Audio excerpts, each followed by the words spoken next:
tardes, queridos amigos. Gracias por estar con nosotros en otra entrega más, en otro domingo más, aquí en Medicina de Cuerpo y Alma. Buenas tardes, doctora. Hola, doctor, ¿cómo está? Bien, ¿y usted? Gracias a Dios. Y hoy tenemos un programa muy interesante para todos, que trataremos muchos temas endocrinológicos con el doctor Diego Hurtado Brugal, un endocrinólogo especialista en endocrinología general y endocrinología ginecológica, muy conocido en nuestro país porque ha sido profesor de muchas universidades y ha tenido también muchos cargos públicos dentro de interés en el campo de la medicina. Así que luego de la pausa comercial, siga con nosotros para que no se pierda esta interesante entrevista.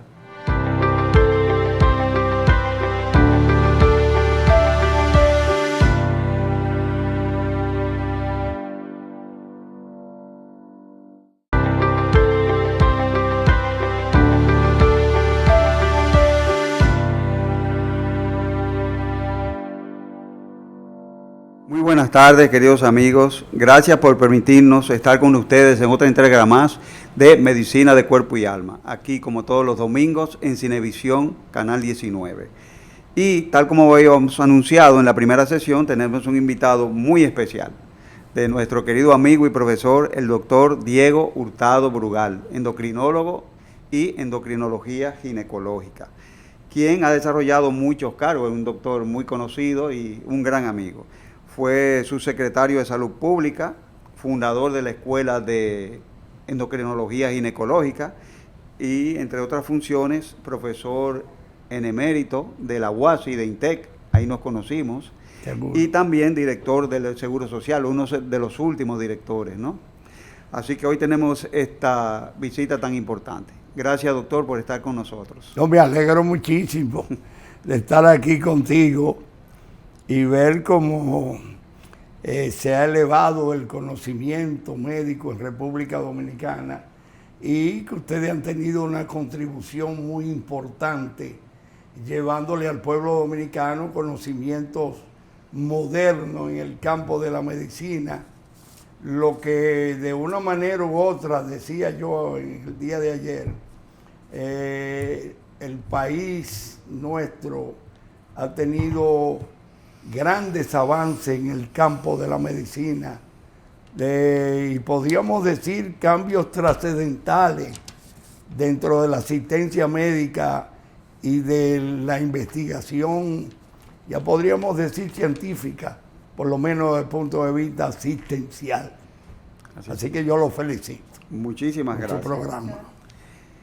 Doctor, veo que usted tiene mucha experiencia en endocrinología ginecológica y no solamente ginecológica, sino también endocrinología obstétrica, es decir, la endocrinología y el funcionamiento hormonal durante el embarazo, incluyendo la tiroides y la diabetes. ¿Cuáles son esas connotaciones? Vamos a comenzar con la diabetes. Bueno, antes de entrar a la diabetes, yo quiero hablar de que el embarazo ha sido el evento fisiológico de los mamíferos más importante y que más se ha estudiado en toda la historia. En toda la historia. Desde la explosión cósmica, o sea que estamos hablando del Big Bang, aparecieron los planetas. Y hasta el día de hoy, el único planeta que tiene seres vivientes es el planeta Tierra. Entonces, para los religiosos, la creación de los seres vivos fue por un designio mesiánico. Para otros es una evolución en un proceso de naturaleza de los seres vivos. Pero bueno, si nosotros cogemos los mamíferos, la reproducción de los mamíferos se hace a través de una condición especial donde la hembra de los mamíferos lleva la responsabilidad de tener la fecundación, el mantenimiento de un ser nuevo vivo. Entonces, el mamífero superior llamado humano, la mujer tiene esa responsabilidad. Pero bueno, uno se pregunta, salió embarazada, un baby shower, todo se ve muy bonito. Pero cuando uno se pregunta, ¿y qué sucede en la madre y el feto durante esos 38, 40 semanas? Se habían hecho estudios, pero no sabíamos nada en relación a los cambios metabólicos y hormonales que se suscitan en ese evento. Y qué enfermedades pudieran alterar el proceso fisiológico normal del embarazo. Doctor, usted ha mencionado algo sumamente importante, porque la gente suele como normalizar todo lo que en el embarazo pasa. Fíjese que la cultura, por ejemplo, cuando una mujer comienza a aumentar de peso de una forma exagerada durante el embarazo, le dicen, come, no te preocupes, que eso no es nada. Come, eso no es nada. A veces comienzan a pigmentar en diferentes partes de la piel muy marcado y dicen, no, eso es propio del embarazo.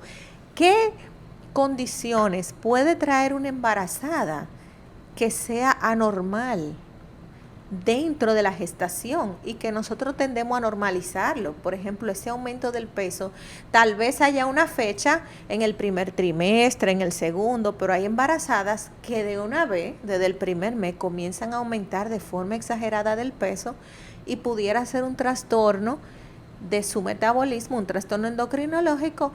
¿Ustedes buscarían ahí cuando una persona comienza muy temprano a tener esos aumentos de peso, si hay alteraciones hormonales, que hay un tema? ¿Es normal que la embarazada engorde de una vez?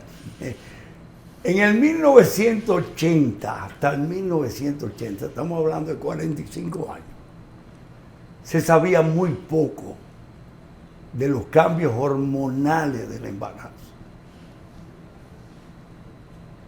Inclusive no sabíamos a cuándo aparecía la tiroides en el feto y qué cantidad de nutrientes necesitaba una mujer para mantener un embarazo normal. No lo sabíamos. Entonces venían los cambios constitucionales. Kreitzmann, un alemán, hablaba de los biotipos. O sea, el atlético, que era el mesomórfico, el africano, de tórax ancho, pelvis estrecha. Después venía el asténico, que él le llamó lectosomático, que era delgadito, flaquito, y el pícnico. Entonces, ¿qué pasa? En una época donde las razas no tenían interacción de tipo reproductivo, por ejemplo, los vikingos se casaban con vikingas, pero cuando invadieron a egipcios, ahí le cambió el panorama porque empezaron a casarse con egipcias. Inclusive aquellos que eran toscos, fuertes, brutales, empezaron a domesticarse, a civilizarse, como se decía. Entonces también sucede, por ejemplo, en Dominicana. En Dominicana, la mujer dominicana tiene una tendencia a engordar en el embarazo por su constitución física. Pero ¿qué pasa? En los años 60 siempre se planteaba de que la mujer que engordaba en el embarazo, fuera del embarazo, tenía un problema de la tiroides. Ustedes siempre han oído que dice, tú tienes la que engorda y otro la que enflaquece. Pero bueno, eso tiene que ver mucho con la constitución de uno. Cuando uno tiene huesos anchos, que tiene mucha cadera, la mujer nuestra dominicana, que no somos blancos, que no somos negros, que no somos indios, tiene contornos. Y los contornos es grasa. Entonces, hay acciones hormonales que predisponen a la obesidad. Entonces, la obesidad conlleva a alteraciones de tipo endocrinológico, la resistencia a la insulina y la tendencia a la diabetes. Entonces, en el 1980 yo gané un concurso de jefe de servicio de endocrinología de la maternidad Nuestra Señora de la Altagracia, donde antes del 80, todas las mujeres que se hacían diabéticas y se embarazaban, la mortalidad era un 40%. Era alta. Y del niño al nacer, en los primeros 6 meses, era entre un 60 y un 70%. Y eso no era nada más aquí. Inclusive en países más desarrollados, la mortalidad y morbilidad materno-infantil en la diabética era enormemente elevado. Entonces, nosotros en la maternidad hicimos un protocolo de estudio y de manejo de la diabética embarazada. Ese protocolo inclusive fue difundido en América Latina cuando nosotros íbamos a los congresos, de que nosotros manejábamos la diabética embarazada, que se calculaba en esa época un 2 a un 3%. Pero ¿qué pasa? Eso se ha ido incrementando. ¿Por qué? La comida rápida, la obesidad en adolescentes y en niños. Hoy en día la diabetes tipo 2, que se le llamaba antes del adulto, del viejo, se ha visto en niños. Entonces, otra enfermedad que se llama el síndrome de ovario poliquístico. Está muy común. unida la diabetes. Es un 8% de la población femenina. Hay una resistencia a la insulina. Entonces, los franceses, por ejemplo, pusieron de moda el tratamiento con hormona tiroidea sin tener ninguna patología con fines de bajar de peso. Pero eso venía relacionado a la moda femenina. Porque ¿qué vende Francia al mundo? La Torre Eiffel, aquella famosa dieta del Mediterráneo que decían que uno vivía más, que no fue verdad. Y la moda, porque donde sale Chanel, Pierre Cardin. Entonces, la mujer que mejor lucía la moda era la mujer delgada o estilizada. Pero como no había gimnasio ni nada de eso, los endocrinólogos franceses se dieron cuenta que la administración de hormona tiroidea quemaba calorías. Fíjense qué cosa más interesante. Y todavía es una práctica normal de los endocrinólogos en pacientes que van a rebajar de peso, que no se debe hacer en el embarazo. Es muy claro que quede aquí, porque ya en estudios demostrado de que si usted le pone a una mujer ya embarazada una dieta baja en calorías, usted puede crear mayores problemas que si la deja así, ya con un proceso evolutivo. Fíjate qué cosa más interesante. Entonces, la diabetes tipo 2 se ha incrementado entre un 10 y un 12%. Y por cada diabético conocido hay uno por conocer. O sea que más de un 20%. Estamos hablando de un 20%.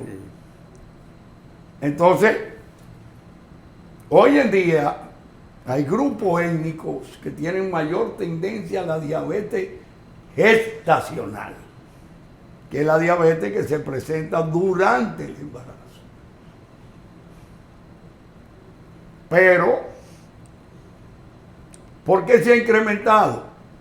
Mayor sobrepeso y obesidad. La multiparidad es un factor de riesgo, porque cada vez que usted se embaraza, usted produce, por ejemplo, la placenta produce lactógeno placentario, gonadotrofina coriónica, progesterona, estrógenos. Y hay un aumento, aunque sea dentro de lo normal, del cortisol plasmático. Entonces se va a ver más, doctor, en las mujeres que tienen más hijos. Se ve. Se ve más en las que han parido más hijos. Sí, ahí hay un estudio de 2 gemelas idénticas, donde una es delgada, nada más ha tenido 2 embarazos, la otra es sobrepeso, obesidad y 7 embarazos. ¿Quién tiene mayor probabilidad de tener diabetes? La que está en sobrepeso y que ha tenido más embarazos que la otra. Doctor, y todo eso es lo que le llamamos ahora factores desencadenantes. Y modificables. Porque hay algunos que, por ejemplo, la herencia, cuando el paciente va a ser diabético y se van a expresar esos genes. Lo que pasa es que nosotros no podemos elegir nuestros padres. Claro.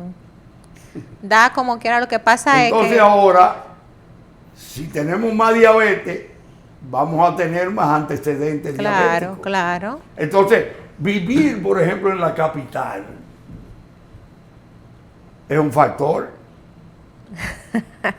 ¿Y por qué? ¿Y por qué? Que sale ahí a esa calle con los motoristas. Es un estado de estrés y son enfermedades.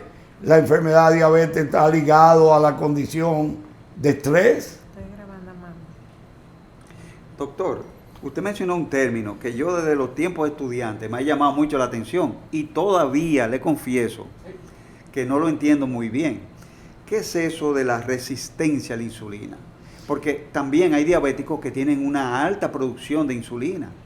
Por eso que los endocrinólogos solicitan la insulina basal cuando tienen, exacto, a veces está alta. ¿Qué bueno, es eso de la resistencia? La resistencia a la insulina no es más que la contraposición a la acción de la insulina a nivel periférico. Por ejemplo, los músculos. Todos los músculos que están dentro de la cavidad abdominal tienen una grasita. Todo el mundo ha visto lo que es un tibón, un cilón. Una picaña que tiene una picaña de grasa. Una grasita. Un stay. Entonces, genéticamente hay personas que tienen lo que se llama el síndrome metabólico, que es la obesidad central. Esta obesidad que tenemos aquí. Los dominicanos son muy propensos a eso. Y esta obesidad central hace que la parte de grasa que cubre el tejido magro, o sea, el tejido muscular, vaya creciendo. Y esto tiene una condición genética, pero también hay una condición sobre alimentación. Por ejemplo, que el otro día me preguntaron que quién comenzó a modificar la alimentación de los niños. O la compota. Cuando las mujeres no querían amamantar a sus niños, se inventaron un alimento. La leche, sí. Que la compota no es más que un alimento artificial. Y empezó a estimular al niño, a la papila gustativa. La ponían de fresa, la ponen de esto, la ponen del otro. Y comenzó, por los cambios de la propia vida, de civilización, a la gente comer comida industrializada. Porque ¿quién quiere comer repollo? ¿Quién quiere comer lechuga? Brócoli. Brócoli. Usted lo indica, pero de ahí a que la gente... Doctor, ¿y es apropiado que una mujer embarazada, cuando su médico la pone a dieta, ¿Usted se ha encontrado con ciertas mujeres que le ponen un stop de que ya no van a hacer dieta en el embarazo? ¿De que hay cierta resistencia a la embarazada a realizarse dietas? Nosotros tuvimos una vez una reunión de las sociedades de endocrinología de América Latina, donde se planteaba la reducción de peso en el embarazo. Y hay veces a uno se le olvida que hay un ser viviente que consume calorías cada segundo. Come y come. Y fíjate que si tú divides en tercio el embarazo, en los primeros, diríamos, 3 semanas, 4 semanas, hay una tendencia a la hipoglucemia, al bajón de azúcar. ¿Por qué? Porque tiene náusea, capricho, hay una alteración hormonal. Fíjate que las mujeres, diferente al varón, al macho, tiene cambios hormonales a través de su vida. Ciclo menstrual, embarazo, posparto, menopausia. Entonces, la superestructura psicológica y neurológica de la mujer, que es eminentemente muy fuerte, controla todas esas alteraciones fisiológicas, hormonales. Pero ahora se está hablando, por ejemplo, de la psiconeuroinmunoendocrinología. Oye,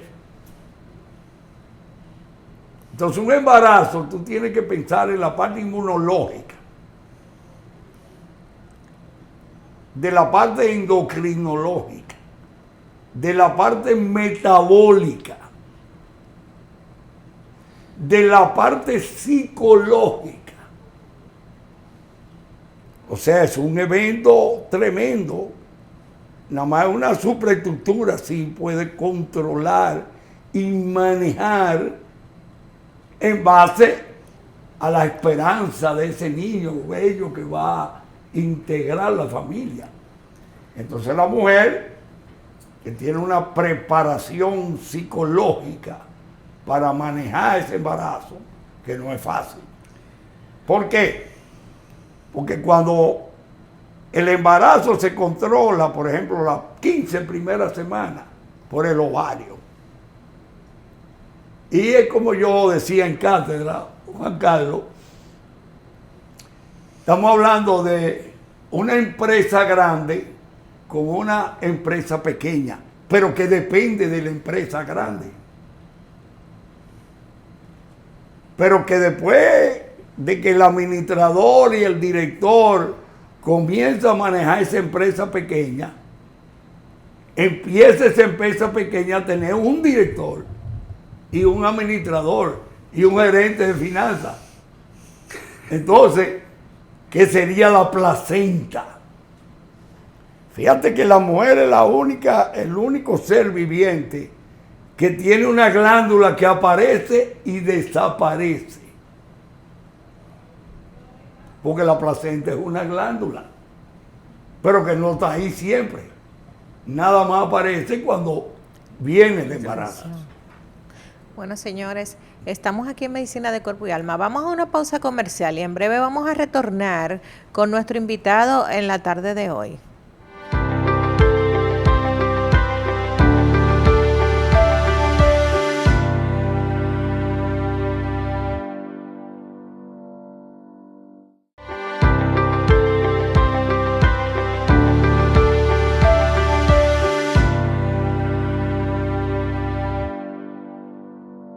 Con nosotros en Medicina de Cuerpo y Alma y seguimos con el doctor Diego Hurtado, médico endocrinólogo y endocrinólogo ginecológico que trabaja en el Centro Médico UCE, con el cual estamos conversando acerca de las diferentes condiciones que puede presentar una mujer embarazada en el ámbito de la endocrinología, que es una especialidad médica que se encarga principalmente de las diferentes hormonas y glándulas del cuerpo.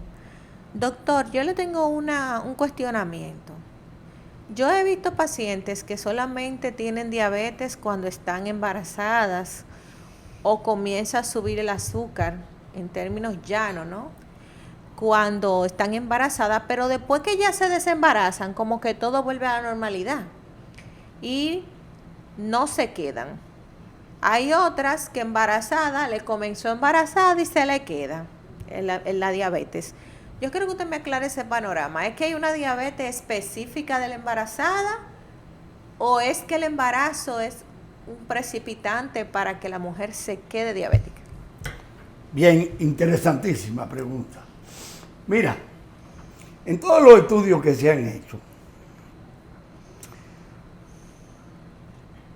hay lo que se llama la diabetes tipo 1, que no es hereditaria, que se le llamaba infantil, juvenil, infanto-juvenil, y que ahora se le llama diabetes tipo 1, que teóricamente se ve entre los primeros 25 años. Es una diabetes de corte inmunológico, o sea, hay una reacción donde se dañan las células betas del páncreas y la persona deja de producir insulina. Eso es principalmente en los niños y adolescentes. Pero ¿qué pasa? Con la obesidad infantil, ahora se está presentando diabetes tipo 2 en niños. Fíjate cómo ha cambiado el diagnóstico. La tipo 2 se le llamaba diabetes del adulto o diabetes del viejo, que se entendía que se presentaba después de los 25 años. Y entonces vino lo de la diabetes gestacional. Pero ¿qué pasa? Es importante que uno sepa que una persona puede ser diabético y no lo sabe y se embaraza. Entonces ahí tú no tienes una diabetes gestacional, tú tienes una diabetes tipo 2 que se presentó en el embarazo. Porque tenemos que acordarnos que la mitad de la población es diabética y no lo sabe. Y los dominicanos la niegan. Sería una diabética que se embarazó. Seguro, esta es la tipo 2. Esa es la tipo 2. Ahora, la diabetes gestacional que se presenta en el embarazo, sin haber tenido antecedentes, está muy ligada a la resistencia a la insulina. O sea, el páncreas comienza a fallar por las demandas hormonales que tiene el embarazo. Por eso yo planteé hace muchos años y todo el mundo se escandalizó de que que el embarazo era diabetogénico. Y todo el mundo se escandalizó. Ah, pero que el embarazo, eso es lindo, que eso es bonito, que sí. Y en una época que yo dije eso, bueno, son cosas. Doctor, pero párenmelo ahí, ¿eso le puede dar a una persona delgada o tiene que estar en sobrepeso? No, porque eso la resistencia a la insulina no es el peso. No, hay gente que es delgado y tiene resistencia a la insulina. Por ejemplo, el síndrome de ovario poliquístico. Le da, claro. Sí. Y ahí vino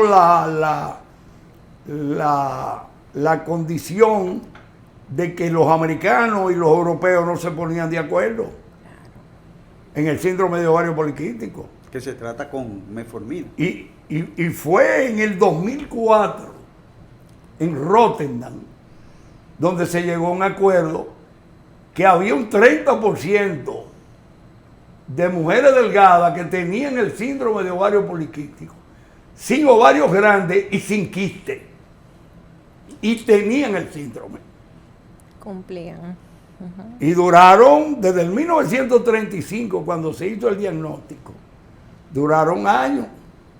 Inclusive, uno de los más grandes investigadores en el mundo de síndrome de ovario poliquístico, yo fui el presidente de la mesa de honor en Bávaro, en Punta Cana, en el Congreso de Endocrinología Latinoamericano, donde vino una mujer que se llama Andrea Dunaiff, que fue la que inventó la resistencia, diagnosticó la resistencia a la insulina y la aplicación de metformina.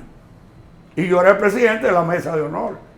Y dentro de las preguntas que se le hicieron, es que el problema más grande del síndrome de ovario poliquístico es perder peso.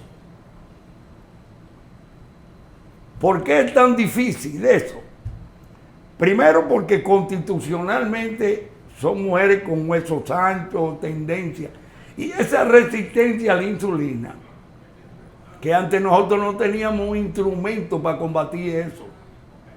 Pero cuando ella en el 89 por ahí, 90, empezó a decir que la condición principal del síndrome de ovario poliquístico era la resistencia a la insulina. Y que todo eso, y ahí es que ella demuestra, donde esa gran cantidad de insulina que produce el síndrome va al ovario y se mete en la teca interna, y ya eso es más académico. Donde están las aromatasas. Y entonces ahí aumenta la producción de testosterona y de otra hormona que es menos conocida para todos los médicos, se llama androstenediona. La DHA. Más la gran cantidad de que esa hormona a nivel de la grasa periférica, o sea, una hormona masculina se puede volver una hormona femenina. Por ejemplo, la estrona, que puede venir de una hormona masculina a nivel periférico. Entonces, tenemos una gran producción de hormona masculina, tenemos una gran producción de estrógeno, tenemos una conversión mayor. Entonces, ¿qué va a suceder en esa mujer? Todos los días va a engordar más. Y al tener un hiperinsulinismo, cuando usted le pone una dieta de reducción, a la semana la bota. Porque la insulina le quema el azúcar, para que la gente lo entienda. Doctor, entonces, Una anabolia. ¿quiere decir, doctor, que durante un embarazo, una mujer tanto delgada como en sobrepeso, las dos, independientemente del peso, pueden hacer diabetes? Sí, pero la que tiene sobrepeso La puede hacer con más rápido. antecedente, o sea, mamá o papá diabético o abuelo, tiene mayor probabilidad. Pero tienen que dar su seguimiento entonces durante el embarazo. Pero seguro, Su por ejemplo, de que una paciente mía se embaraza, nosotros tenemos que monitorizar esa glicemia. Claro. Porque una alteración del metabolismo de los azúcares va a afectar tremendamente a ese niño o esa niña.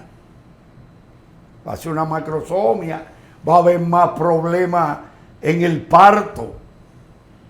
Es una condición de ponerle observación, y nosotros hemos dado muchísimas conferencias a la Sociedad de Ginecología y Obstetricia y los ginecobstetras dominicanos que han aumentado su conocimiento en el campo de la endocrinología. Bueno, nosotros tenemos una escuela donde los ginecobstetras dominicanos rotan por el departamento y ahí adquieren conocimiento. Fíjate que nosotros en el 2013 hicimos un estudio aquí sobre enfermedades de la tiroides y en el embarazo. Estudio hecho en Dominicana, con laboratorio certificado y publicado. Lo que pasa es que aquí no lee nadie lo que nosotros hacemos, porque nos entra el complejo de Guacanagarí, que todo lo que hace fuera es mejor que lo que hacen aquí. Porque lo tengo que decir. Y cuando yo di ahora esa conferencia a la Sociedad de Endocrinología, ahora aquí en Cacana, La gente no sabía aquí que nosotros habíamos hecho ese estudio. De 100 casos que hicimos un estudio aleatorio en la maternidad de Altagracia y encontramos que el 15% de las mujeres que van a la maternidad tenían problemas de tiroides. De hipotiroidismo. Subclínico, la mayoría, pero que eso es sumamente importante en la repercusión, porque tú no te das cuenta. Es que le dicen a la embarazada, ahí es que voy, ahí es que va mi situación. Tú duermes mucho. Ah, no, eso es porque tú estás embarazada. Tú peleas mucho. Te la has cogido con el marido. Y un sinnúmero de síntomas que hemos normalizado y que muchas veces son alertas del cuerpo cuando hay algún cierto descontrol hormonal. Por eso es obligatorio que en toda mujer embarazada se le debe hacer determinaciones hormonales de hormonas tiroideas. Yo hablaba con Juan Carlos, fuera de cámara, esta mañana, esta tarde, y de que hay una condición de una enfermedad que no es nueva, porque tiene mucho tiempo, pero no se hacía el diagnóstico, que se llama tiroiditis de Hashimoto,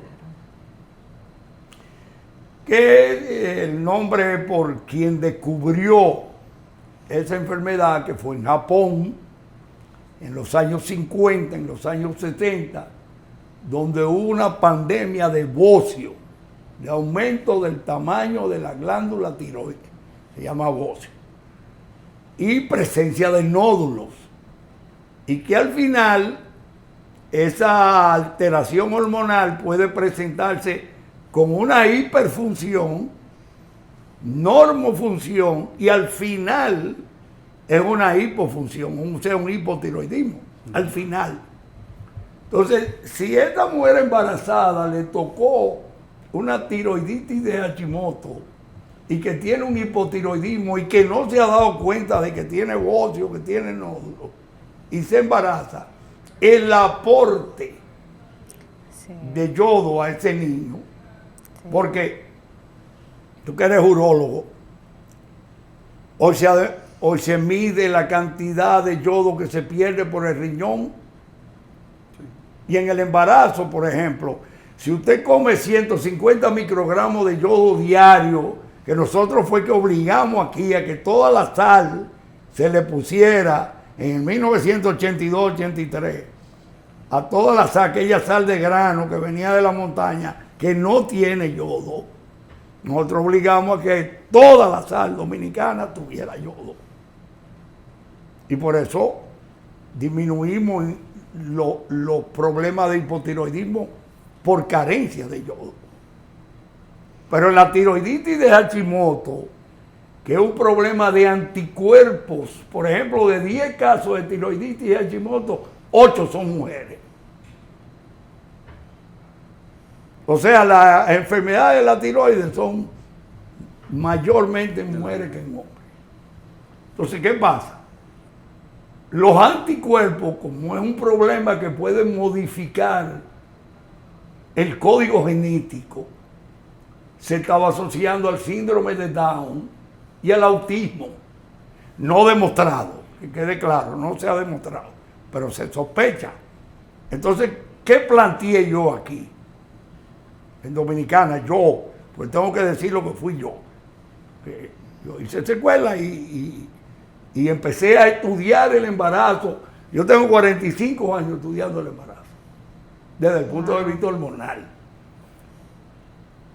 Y yo dije que cuando los anticuerpos se encuentren elevados, aunque los valores de tiroides sean normales, hay que medicar. Hay que medicar al paciente. Estamos de acuerdo. Estamos muy de acuerdo. Estamos de acuerdo. Muy de acuerdo, porque en dermatología tenemos un temita con eso, de que hacemos anticuerpos tan positivos, lo mandamos al endocrinólogo, viene como que la T3, la T4 están normales, eso no es nada, pero el paciente me tiene una urticaria. Es que le cuadra. ¿Entiendes?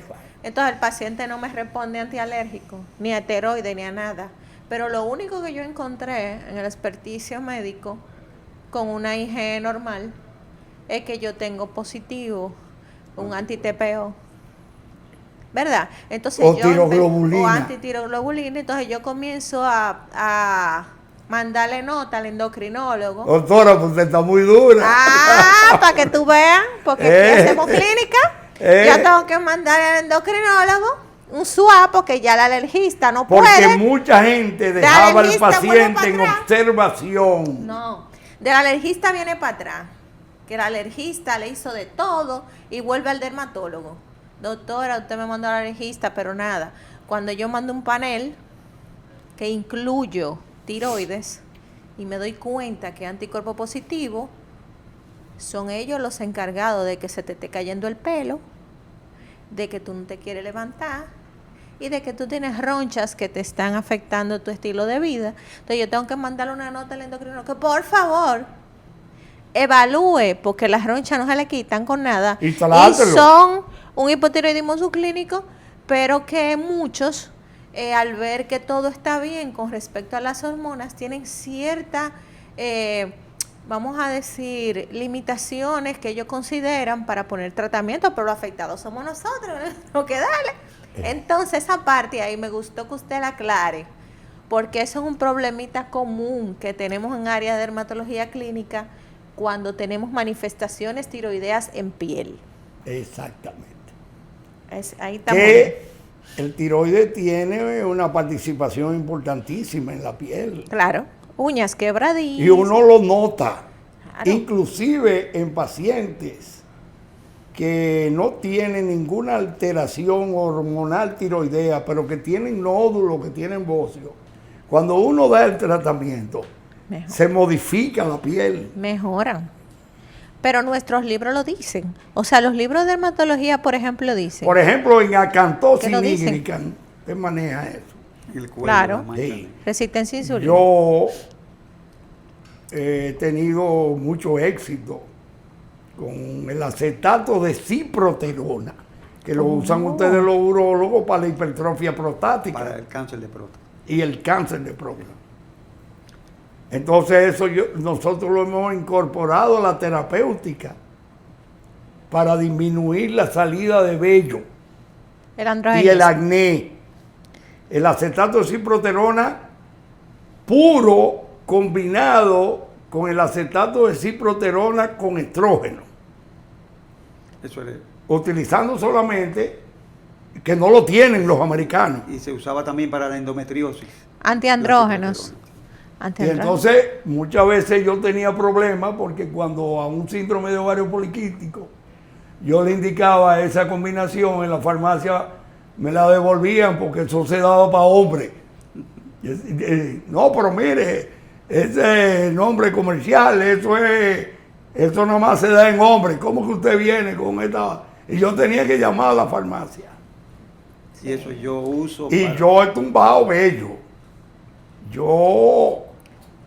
Es más, Andrea Donay me preguntó a mí que cómo me había ido a mí con el insultismo.